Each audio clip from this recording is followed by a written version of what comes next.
Hello, everyone. My name is Shane German, the music director at WYCE 88.1 FM in Grand Rapids, Michigan. Today, I'm joined in my virtual studio with Jaime Wyatt.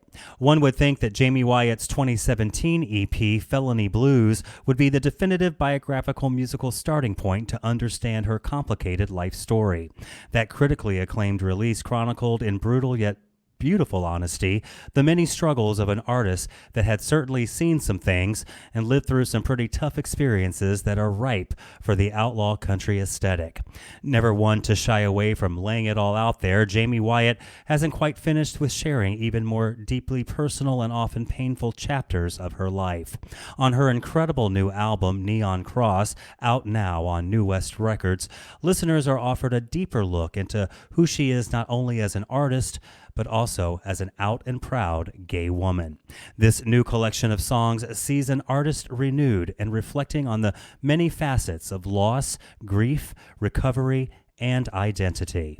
Neon Cross is a revelatory musical work that proves that Felony Blues, released just 3 short years ago, was really just an introduction into the life of an artist that has so much more to share and to say. Please welcome to WYCE, Jaime Wyatt.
Shoes.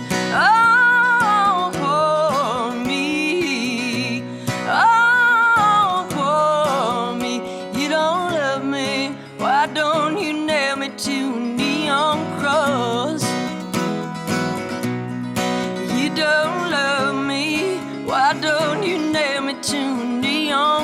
cross.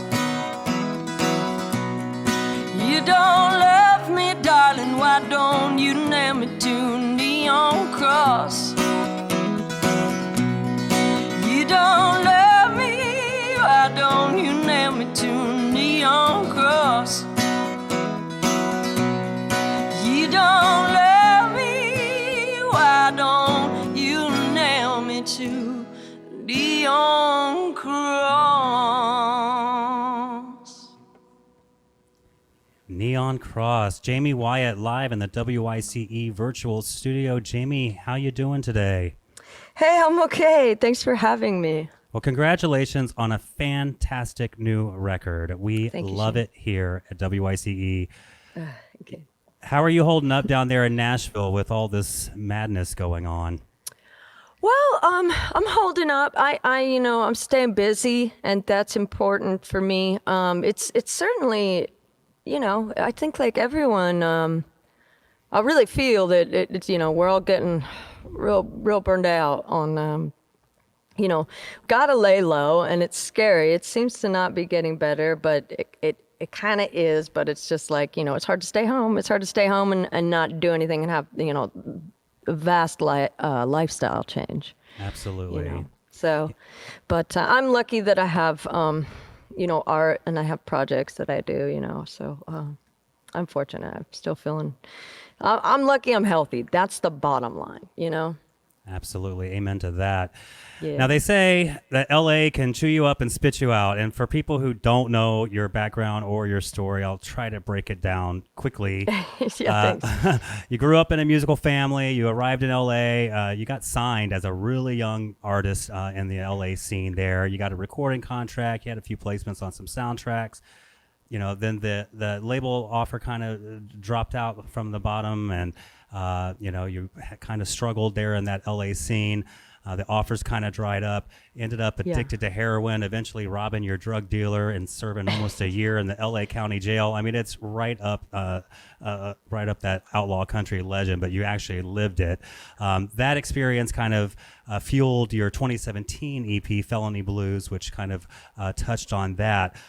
You kind of got clean there, but right as that EP was coming out, you kind of relapsed, and and then your father died, and your best friend overdosed. So you have been through a lot of stuff, and this new album is kind of moving through that trauma and that grief. Talk to me. How does one who goes through so much, how do you pull that strength out of you to continue to go? Because a lot of this stuff would end a weaker person. How do you find that strength to keep going? It's like life's really challenging, especially without any anesthetics, right? I also, in turn, by getting into recovery, get the opportunity to have a really, really good life and get some tools. Mm-hmm. And I've gone through a lot of therapy, and I continue to do that. I just have to kind of stay in the personal work, and it's a lot of meditation, and it's a lot of learning new tools and challenging myself. Writing songs and getting to play them for people and having them emotionally connect is very healing for me. Singing's very healing, right? As I actually, noted, if you read about trauma, they say singing in groups is very healing. So I'm really blessed that like what I do can, it helps like feed me emotionally and literally feed me. So I'm really lucky that I have a channel for that. I think that's why I've been able to stay clean and, not be just a total mess. I have my moments, but been clean. I'm coming up on 3 years now, and I'd gotten, like you'd said, Shane, you said it really well. That is not an easy story to tell so quickly and eloquently, though. Thank you. And don't feel bad. I put this stuff out in the open to talk about it because I'm trying to really just let people know that there is healing in pain shared. Pain shared is pain lessened, and that I'm here to be an example of what not to do, but also how to live past it. And I was given this chance. I believe by, a power greater than myself, I've been given a lot of chances, and therefore I want to be there for others who are suffering. Absolutely. I lived in LA when I came out of the closet when I was like 17, and I actually, Good for you. I got a one-way, when I did this was down in the deep South, and I bought a one-way Really? plane ticket, packed everything I could in 3 suitcases, and I moved to LA, which was not a good move for me. I think me dealing with my brand new sexuality and then getting involved in kind of the underbelly of the LA scene, I too got kind of involved in the drug culture and things like that. And it took me many years to understand that. I think why I was dealing with the drug use and the abuse and the addiction was because I hadn't really come to terms with the rejection I kind of felt in my coming out. LA is not an easy town, and it's especially not easy if you are prone to addictive behaviors or basically not feeling like you have self-worth. Yes. You know? Yes. Yeah. Yeah, absolutely. That's so wild. You had that similar experience, Shane. And it goes to show that we're not that different. I think a lot of people have similar experiences because we're all human. And I just think that a lot of people don't talk about it. And a lot of people will kind of like overcompensate and then to hide that any sort of past or any struggle they've had and just overcompensate. We all do it, right? Addictive behaviors. I think humans are, creatures of habit. So it's like we all love shopping, food, sex, love, validation. All those things are addictive things. Like we're chemical beings, but we have emotions, and we are able to connect, and we are able to make independent thoughts. So there is a way out, and there is a way to heal. Absolutely. Now, it was during one of your times in rehab and kind of trying to get your life together, that's really where you came to terms with parts of your identity that you had been suppressing, which included your sexuality. So talk to me about your coming out process. Man, thank you so much for bringing that up, because that's really like connecting the dots with, my last album being called Felony Blues. And I'm talking about, being a drug addict and robbing the heroin dealer and going to jail, which going to jail saved my life. Absolutely. But I think after that, I felt like so ashamed. I had shamed my family. I had this felony. I couldn't get a job anywhere. I worked at a bicycle shop forever because that's like minimum wage that was my life. That was all I was going to be able to earn. And I was scared to death to go play music because I didn't want to get loaded. I was trying to stay clean and just be a good person, just be a good girl. And I tried to, I thought that being gay was just part of the like using thing. And I'm like, okay, I'm quitting all the bad behaviors, like bad, like that was bad. It's so weird. But it came from somewhere, I'm sure just, I grew up in a small town, a very religious small town. And maybe I absorbed it somewhere there, but it doesn't even matter. Today, I was just kind of like, rather when I decided I was going to come out to my family, it was like, I'm gonna explode if I don't. I'm not living. I was 7 years clean, and I was so depressed. And I would go to meetings every day. I would go to therapy. I worked with like a personal trainer. I did all the stuff. And something was still missing. And when I found that missing piece, being that I'm a gay woman, it was also terrifying for a little bit. I'm not gonna lie. And I did relapse because I woke up and I was married to a man, and he's a good man. We're best friends today now, but hurting my friend because of who I am was scary, and it hurt, and it was, I got loaded. So now in about 2 weeks, God willing, I'll have 3 years clean. And it was very hard to get back, but I'm here, and like, I'm here to stay. Yeah. One day at a time, it's, man. Yeah. Now you had kind of, let's be honest, there's really not a lot of representation in country music for gay artists. Right. As a Right. gay country fan, representation matters. Yeah. And it's not really until recently that you see people like Orville Peck or like, Brandy Carlisle, Yeah. or, people, like Casey Musgraves, who are really, and LGBT supporters, really like making a statement. I think country music has a long way to go in terms of representation, be it queer or Yeah. black artists as well. We have a long way to go to get that kind of representation. You were kind of hesitant at first to go public. Why? Right. Yeah. Well, I mean, I'm in outlaw country too. So like I get a little more, I can talk about being a recovering heroin addict and that's okay. But that, still, I was more afraid of telling people I was a recovering heroin addict, or I was more afraid of coming out as gay than telling them I was a recovering heroin addict. I mean, that's kind of crazy. But because I just didn't want anyone to not like me. And I didn't want them to not like my music or deny the experience and the connection of music because of who I am. But, what I found is that I didn't, like you had mentioned, I didn't see a lot of people like myself growing up that were really into country music and female and gay.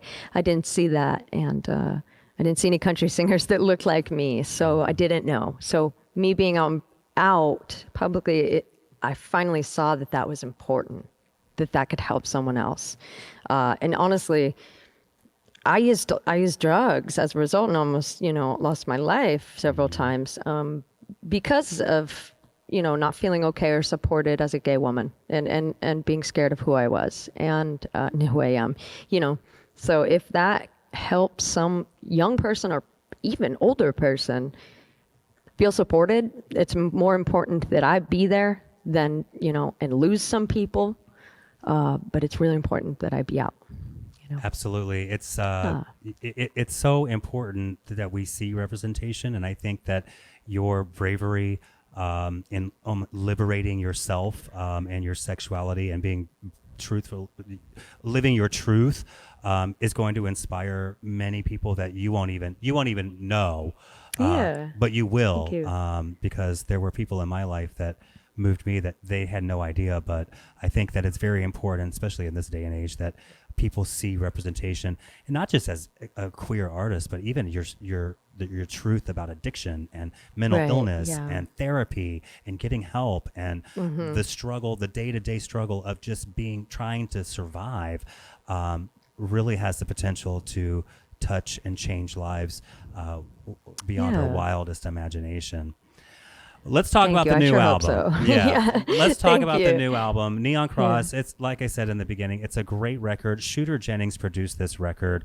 Who won a couple of Grammys. He produced, co-produced Tanya Tucker's Grammy Award-winning album "While I'm Living" last year, which was one of my favorite releases last year. Yeah, fantastic album. Tanya is a legend. Yes, indeed. There's traces of rock, soul, psychedelica in here. There's honky tonk. There's all sorts of stuff. Talk to me about recording this album with Shooter. Oh man, it was a really, really beautiful process, and I'd been out on the road with Shooter for a few years and become friends, and he had really, really helped me and had me open for his band, and I knew his band prior to meeting Shooter, so I would use his band when I went on the road, and so we ended up using his band in the studio. So basically, these guys had become my friends, and we had, we had a rapport. So when we went into the studio, there was so much support for me. They had watched me go through literally relapsing, divorce, relapsing, struggling with being comfortable in my own skin, with my sexual identity, my true sexual identity, and they saw all that. And Shooter, just loved my voice through he's like, he didn't care if I looked like a train wreck on paper. He loved my voice, and he made a point of telling me that often, and that, and to watch the show and really, really, he cares. He cares about music, and he cares about doing his job well. And he's very well studied. So man, we got in the studio and we tracked all the songs live, and Neil Cassell was there, and he's no longer with us. Neil Cassell on guitar, and he played some harmonica and Wurlitzer, and he was so supportive, man. He took his own life shortly thereafter we recorded that album. And again, like this, that's why I talk about the therapy, the mental health and everything, it's so just right in my face all the time. So it's really special that he played on the album, and there's just this because of the comfortability and the support, I think I was able to dig a lot deeper and take a lot more risks. Risks being like first vocal takes, second vocal takes, and taking risks in regards to even how the band was playing. Like, we didn't do a straight up classic country record. We didn't do it doesn't sound like just Merle Haggard or Buck Owens or Loretta Lynn influenced music. We really did push the bounds, and that is in credit to Shooter. It's my favorite kind of country, It's there's so many, because especially like the late '60s, '70s country, they were getting really wild. Exactly. Yes. They were getting wild in that studio. I love that that urban cowboy, almost like a honky tonk disco aesthetic that was going on. That's my jam, right? That is my favorite period. And Shooter's really great. He knows his country history too. Yes, he does. Obviously with his family history, but now you've got his mother, Jessie Coulter, singing with you on this album as well. Oh yeah, yes, I do. That was an honor, and that was Shooter had introduced me to his mother Jessie a couple times, and he had played my music for her and made a point of telling me that she really liked my voice. And one day I was like, man, we've got this song. It's such a female. I don't know. It's a feminist anthem, I guess. I can't call my own song an anthem, but you know what I mean. And I was like, we really need someone, wise to sing on this with me. And I just asked Shooter, and I was like, you think we could hire your mom? And he was certain she would do it. I expected that she would say no, because she doesn't have to do anything. She really doesn't have to. Right, she's, semi-retired, and but she agreed to do it, and she sang on Just a Woman, and it was so fitting for this song I'd written about being a woman and about the people like my mother and their age group and what they'd lived through as far as just kind of being treated like less than and not really listened to, not having a voice, things like that. So yeah. I think it's a great record, Neon Cross. It's out now on New West Records. It's just a fantastic record from beginning to end. I love the way that it starts off. You almost set the tone with the first song. And then it just it's just beautiful. And congratulations on it. Do you mind if we hear another track off of it? Oh, I can perform another song for you, absolutely. All right, thank you. I was gonna, talking about all the all my gayness, I would love to do this song called Rattlesnake Girl. It's about being happy and gay. This is when I saw my friends being out and proud and living their true lives, and first noticed that that's my truth and that maybe I could do that too. So here we go. It's called Rattlesnake Girl.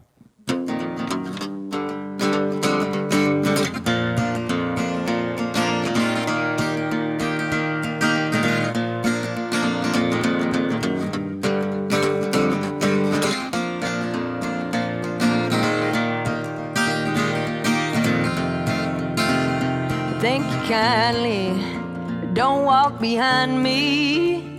I've seen people slip that way. And if you try me, boot heels beside me, I might have to make your day. And I'm trying to keep the overhead low, desert blanket on the fire below. I see my sweet friends out on the weekend. They all look happy and gay. They keep their secrets all covered in sequins. people have too much to say. I found my childhood under the pine wood. I am a rattlesnake girl. I am a rattlesnake girl. Ooh.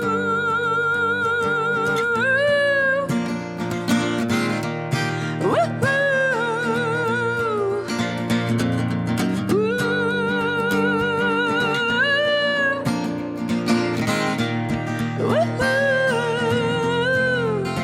Go find a diamond, you might need to buy one.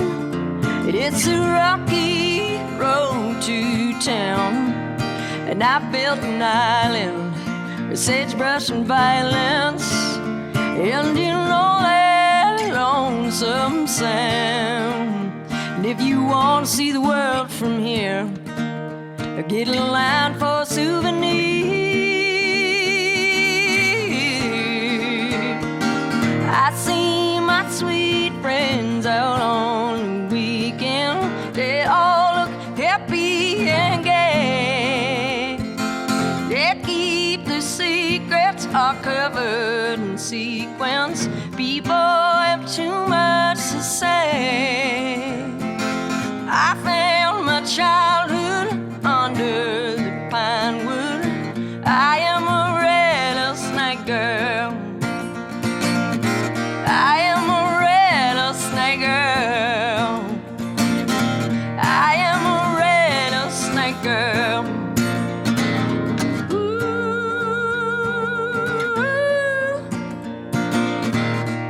Woo-hoo.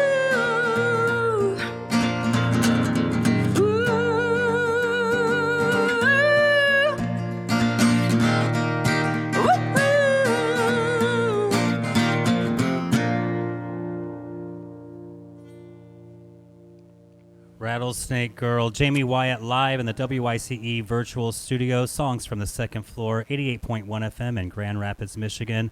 Neon Cross, the new album, out now on New West Records. Jaime, thank you so much for taking the time to meet with us today. Thank you. Goodness, I really appreciate it, Shane.